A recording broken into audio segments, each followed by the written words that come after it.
26 വർഷം മുമ്പ് ഫാദർ ഒ.ജെ. ജേക്കബിന്റെ ഭാര്യയുടെ മരണത്തിന് പിന്നാലെയാണ് പായമ്മ കുട്ടികളുടെ സംരക്ഷണത്തിനായി ഈ വീട്ടിലേക്ക് കടന്നു വന്നത്. പിന്നെ ഇക്കാലം അത്രയും ഈ വീടിന്റെ സന്തോഷങ്ങളിൽ നിറഞ്ഞു നിന്നു. ഒടുവിൽ ആ അമ്മ ആഗ്രഹിച്ചതുപോലെയൊരു യാത്രയയപ്പ്.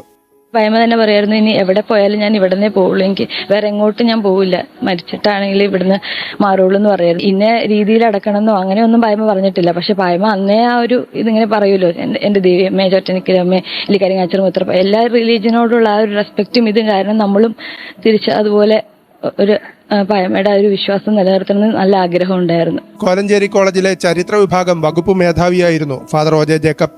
ഭിന്നശേഷിക്കാരിയായ മൂത്ത മകളെ പരിചരിച്ച 6 വയസ്സ് മാത്രം പ്രായമുണ്ടായിരുന്ന ഇളയ മകൾ മെറിന്റെ സംരക്ഷണം ഏറ്റെടുത്ത പായമ്മയെക്കുറിച്ച് പറയുമ്പോൾ ഫാദർ ജേക്കബിന്റെ കണ്ഠമിടറി.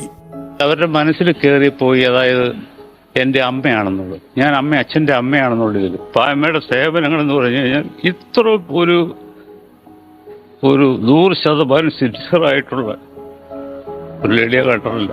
നമുക്ക് വിശ്വസിക്കാം. വല്ലാത്ത മെമ്മറി പറയും. ഉദാഹരണമായിട്ട് എൻ്റെ മൂത്ത ജ്യേഷ്ഠൻ മരിച്ചതിൻ്റെ ഡേറ്റ് ഞാൻ പറഞ്ഞപ്പോഴത്തേനും തെറ്റിപ്പോയി. പുള്ളിക്കാരത്തി നിന്ന് പെട്ടി തുറന്നാണ് അന്നത്തെ മനോരമയിലെ ആ കട്ടിങ് എടുത്തോണ്ട് ഞാൻ ഞെട്ടിപ്പോയി.